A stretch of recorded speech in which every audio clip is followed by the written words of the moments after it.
আলাইকুম, আশা করি সবাই ভালো আছেন।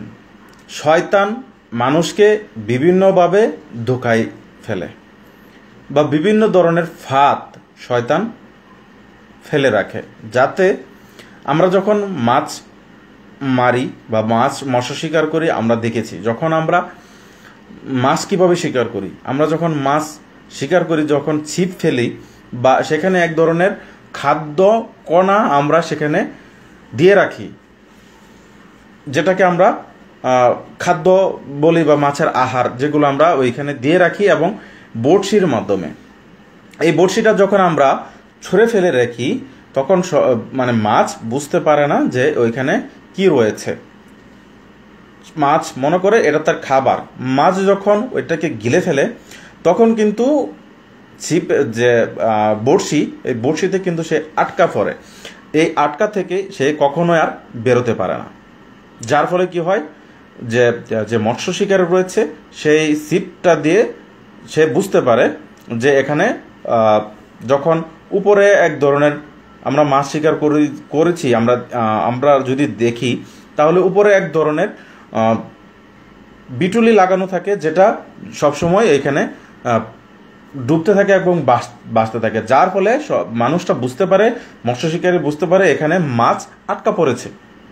তখন সে কি করে, মহা আনন্দে মহা উৎসবে খেলিয়ে খেলিয়ে সে মাছটাকে তার কাছে হাতবন্দি করে এবং এই মাছটাকে সে তার যে ঝুড়ি আছে সেই ঝুড়িতে রেখে দেয়। অনেক সময় থেতলিয়ে মাছটাকে আহতগ্রস্ত করে তারপরে সেটাকে সেখানে রেখে দেয়, কিংবা অনেক সময় মাছটাকে অনেক কষ্ট দিয়ে মেরে ফেলে তারপরে খলুইতে রেখে দেয়। এটা বলার উদ্দেশ্য হলো যে আমাদেরও শয়তান বিভিন্নভাবে ধোঁকায় ফেলার জন্য টোপ ফেলে। কি টোপ? যেমন নারী আকর্ষণ বা নারীদের প্রতি দিয়ে মানুষকে ফাঁদ পাততে পারে শয়তান। অনেক সময় আমাদের হতাশাগ্রস্তর ভিতরে শয়তান ফাঁদ পেতে রাখে, বা উৎসব, আনন্দ, হাসি, ঠাট্টা, তামাশা, এগুলোর ভিতর দিয়ে লোভ, আকাঙ্ক্ষা, এগুলোর ভিতর দিয়ে শয়তান ফাঁদ পেতে রাখে। যেমন শয়তান সবসময় কুপরামর্শ দিয়ে থাকে। যখন আপনি একজন অফিসের ঊর্ধ্বতন কর্মকর্তা রয়েছেন, আপনার হাত দিয়ে যখন কোটি কোটি টাকা লেনদেন হয়, তখন শয়তান আপনার নফসের উপরে আক্রমণ করে বসে এবং ধোঁকায় ফেলে, যে বলে যে তুমি এখান থেকে যদি কিছু টাকা সরাও বা এখান থেকে যদি তোমার করে নাও, তাহলে তোমার লাভ হবে, অন্য সকলের তেমন একটা সমস্যা হবে না। এইরকমভাবে তুমি অল্প দিনে বড়লোক হয়ে যেতে পারবে। এই যে একটা ধোঁকায় ফেলে, তখনই সেই নফসটা শয়তানের দিকে মুখাপেক্ষি হয় এবং সে ওই পাপ কাজটা করে ফেলে।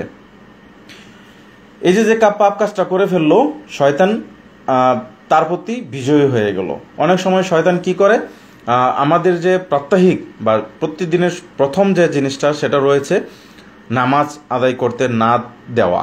যেমন ফজরের নামাজ যদি আমরা শয়তানের বিরুদ্ধে প্রথম ধাপ, এটা আমরা জানি, কিন্তু শয়তান সেই মুহূর্তে আমাদেরকে এমনভাবে পাকড়াও করে বা আক্রমণ করে যেন আমরা ফজরের নামাজটা সহজেই হেলাই কাটিয়ে দেই। আর এই প্রথম সকালেই যখন শয়তান আপনার প্রতি বিজয়ী হয়ে যায়, তখন সারাটা দিন শয়তান আপনাকে সে বাক্সবন্দি করে ফেলে এবং আপনার উপরে সারা দিনই জয়ী লাভ করতে চেষ্টা করে এবং আপনাকে সহজেই পরাস্ত করে ফেলে। শয়তান আরও ধোঁকায় ফেলে, শয়তান লোভ দেখায়, শয়তান হতাশাগ্রস্ত করে, শয়তান উশৃঙ্খলার ভিতর দিয়ে শয়তান চেষ্টা করে যে আপনি কোরআন তেলাওয়াত না করতে পারেন। শয়তান বিনোদনের ভিতরে আপনাকে ডুবিয়ে রাখে, খেল তামাশা আপনার ভিতরে ঢুকিয়ে দেয়। এর ফলে আপনি কখনোই উদাসীনতা থাকবেন ইবাদত বন্দিগির ক্ষেত্রে। আপনি সবসময় থাকবেন যে সপ্তাহে কোন মুভিটা আসছে, কোন মুভিটা আমাকে দেখতে হবে। তারপরে আপনি যে দিকটাই দুর্বল, শয়তান চেষ্টা করে সেই দিকটায় আপনাকে কাবু করার। আপনি যদি চিন্তা করেন যে আপনি মুভি লাভার্স হয়ে থাকেন, মুভি দেখাটা আপনার পছন্দ হয়ে থাকে, তখন শয়তান এই জিনিসটাই ফাঁদ হিসাবে গ্রহণ করে। এইটাই ধোঁকা ফেলার জন্য আপনাকে সবচেয়ে বেশি সে ক্ষমতা খাটায়। যখন আপনি ক্রিকেট খেলাপ্রেমী হন তখন বিভিন্ন ধরনের খেলার যে খেলার কৌশল বা খেলা দেখার যে কৌশল বা মজা লাগানো, এটা কিন্তু শয়তান আপনাকে বেশি প্রভাব বিস্তার করে।